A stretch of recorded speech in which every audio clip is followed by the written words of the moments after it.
Hello guys, welcome back to Adukkala Swad. അപ്പോൾ എന്തൊക്കെയുണ്ട് വിശേഷങ്ങൾ? ഇവിടെ നല്ല സുഖമായിട്ടിരിക്കണു. അപ്പോൾ ഇന്ന് കിച്ചണിൽ റെഡിയാക്കിയ ഒരു ബ്രേക്ക്ഫാസ്റ്റ് റെസിപ്പിയാണ് ഇത്. ഇന്നലെ തന്നെ അരച്ചു വെച്ച മാവാണ് കേട്ടോ.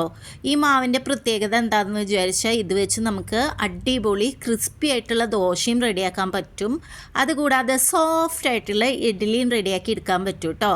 അപ്പോൾ ഈ മാവിന് കുറച്ച് മാവ് വേറെ പാത്രത്തിലേക്ക് മാറ്റി കൊടുക്കുകയാണ്. പിന്നെ ഈ ഇഡ്ഡലി മാവിനെ ഞാൻ ഫ്രിഡ്ജിലേക്ക് എടുത്തു വയ്ക്കും. ഇനി മാറ്റി വെച്ച ദോശമാവിൻ്റെ ബാറ്റർ ഉണ്ടല്ലോ, അത് ഇപ്പോൾ ഇഡ്ഡലിയുടെ കട്ടിയിലല്ല ഇരിക്കണം, ഇഡ്ഡലി ബാറ്റർ മാതിരി ഇരിക്കണം. അതിലേക്ക് കുറച്ച് വെള്ളം ഒഴിച്ചിട്ട് നന്നായി മിക്സ് ചെയ്തെടുക്കാം. ഇപ്പോഴാണ് നമ്മുടെ ഇത് ദോശമാവായിട്ടുള്ളത് കേട്ടോ.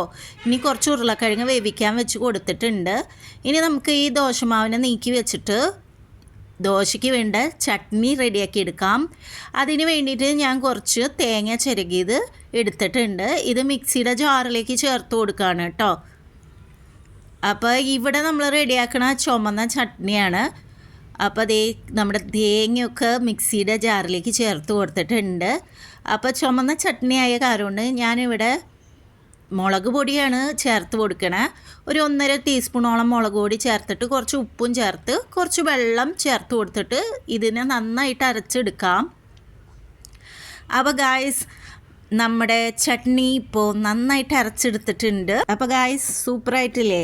ഇനി നമ്മൾ വേവിക്കാൻ വെച്ച ഉരുളക്കിഴങ്ങൊന്ന് നോക്കി നോക്കാം. ഇത് നല്ലോണം വെന്ത് കഴിഞ്ഞിട്ടുണ്ട്. ഇനി ഈ ഉരുളക്കിഴങ്ങിനെ നന്നായിട്ട് മാഷ് ചെയ്തെടുക്കാം കേട്ടോ. വെന്ത് കഴിഞ്ഞ ഉരുളക്കിഴങ്ങ് നമ്മൾ ഈ ടീസ്പൂൺ കൊണ്ടൊക്കെ വെച്ച് നന്നായിട്ട് ഇങ്ങനെ ഉടച്ചു കൊടുത്തു കഴിഞ്ഞാൽ നന്നായി ഉടഞ്ഞു കിട്ടും. അപ്പോൾ ഇത് 2 തരം ആയിട്ട് ചെയ്യാം കേട്ടോ. ഞാൻ ഈ ഒരു മെത്തേഡ് വെച്ചിട്ടാണ് ഉരുളക്കിഴങ്ങ് റെഡിയാക്കാൻ പോണേ. അപ്പോൾ ഇനി ഇതിലേക്ക് കുറച്ച് ഉപ്പ് ചേർത്ത് കൊടുക്കാം. ഉപ്പ് ചേർത്തതിന് ശേഷം നന്നായിട്ട് മിക്സ് ചെയ്തെടുക്കാം കേട്ടോ. ഇനി അടുപ്പത്തിലേക്ക് ഒരു പാൻ വെച്ച് കൊടുക്കുക. അതിലേക്ക് വെളിച്ചെണ്ണ ഒഴിച്ച് കൊടുക്കുക. വെളിച്ചെണ്ണ ചൂടായതിന് ശേഷം ഇതിലേക്ക് കുറച്ച് കടുക് ഇട്ട് കൊടുക്കാം. അതിന് ശേഷം നമ്മൾ ഇതിലേക്ക് കുറച്ച് ഉഴുന്ന് ചേർത്ത് കൊടുക്കുകയാണ് കേട്ടോ. പിന്നെ ഞാനിവിടെ കുറച്ച് പച്ചമുളകും കറിവേപ്പിലയും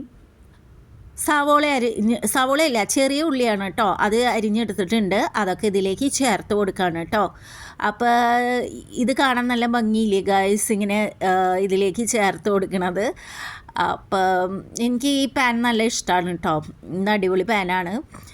ഇനി ഈ നമ്മൾ എടുത്ത് വെച്ചില്ലേ കറിവേപ്പില, പച്ചമുളക്, ചെറിയ ഉള്ളിയൊക്കെ, അതൊക്കെ ഇതിലേക്ക് ഇട്ടിട്ട് നന്നായിട്ട് ഇതിനെ ഒന്ന് വാട്ടിയെടുക്കണം. അതിന് വേണ്ടിയിട്ട് ഞാനിതിനെ കയ്യിലുകൊണ്ട് മിക്സ് ചെയ്തെടുക്കുകയാണ് കേട്ടോ. അപ്പോൾ ഗായ്സ്, ഞാൻ എളുപ്പത്തിന് വേണ്ടി കുറച്ച് മീഡിയം ഫ്ലെയിമിലാണ് വെച്ചിട്ട് ഇതിനെ പെട്ടെന്ന് റോസ്റ്റ് ചെയ്തെടുത്തത്. ഇനി ഇതിലേക്ക് കുറച്ച് മഞ്ഞൾപ്പൊടി ചേർത്ത് കൊടുക്കുകയാണ് കേട്ടോ. സ്റ്റവ് ഓഫ് ചെയ്തതിന് ശേഷമാണ് മഞ്ഞൾപ്പൊടി ഇതിലേക്ക് ചേർത്ത് കൊടുത്തത്. അല്ലെങ്കിൽ ഗൈസ് ചിലപ്പോൾ കരിഞ്ഞു പോകാനുള്ള സാധ്യതയുണ്ട്. ഇനി ഞാൻ ഡയറക്റ്റ് നമ്മൾ ഉണ്ടാക്കി വെച്ച ഉരുളക്കിഴങ്ങുണ്ടല്ലോ അതിലേക്ക് ഇത് ചേർത്ത് കൊടുക്കുകയാണ് കേട്ടോ. ഇത് ചേർത്തതിന് ശേഷം ഇനി മിക്സ് ചെയ്ത് എടുത്തിട്ടുണ്ട്. അപ്പോൾ നമ്മുടെ ഉരുളക്കിഴങ്ങ് മസാല റെഡി ആയിട്ടുണ്ട്. ഇനി അടുത്തത് നമ്മുടെ ചട്നീനെ ഒന്ന് വറുത്തിടണം. അതിന് വേണ്ടിയിട്ട് വീണ്ടും പാന് വെച്ച് കൊടുത്തു. അതിലേക്ക് വെളിച്ചെണ്ണ ചേർത്ത് കൊടുത്തു, കടുക് ഇട്ട് കൊടുത്തു. ഇനി കടുകൊന്ന് പൊട്ടി വരുന്നതിന് ശേഷം ഇതിലേക്ക് ഞാൻ കുറച്ച് കറിവേപ്പിലയാണ് ചേർത്ത് കൊടുക്കണേ കേട്ടോ.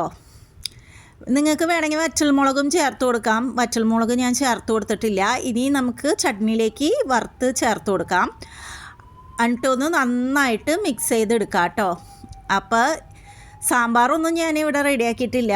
ഇന്ന് ദോശയ്ക്ക് ഈ ഒരു 2 ഐറ്റംസാണ് കേട്ടോ ഉള്ളത്. അപ്പോൾ ഇനി അടുപ്പത്ത് പാൻ വെച്ച് കൊടുത്തിട്ടുണ്ട്. പാൻ എന്ന് പറഞ്ഞു കഴിഞ്ഞാൽ ദോശത്തട്ട് കേട്ടോ, പാനല്ല ദോശത്തട്ടാണ്. ഇനി ഇതിലേക്ക് ബാറ്റർ ഒഴിച്ച് കൊടുക്കാം. ഇനി നമുക്ക് ദോശമാവ് ഒഴിച്ചിട്ട് നന്നായിട്ട് ദോശനെ പരത്തിയെടുക്കാം. അതിന് ശേഷം ഇവിടെ ഗീയാണ് കേട്ടോ ഞാൻ ചേർത്ത് കൊടുക്കണത്. നിങ്ങൾക്ക് വേണമെങ്കിൽ ഓയിൽ, നമ്മുടെ നല്ലെണ്ണയില്ലേ, അത് ചേർത്ത് കൊടുക്കാം.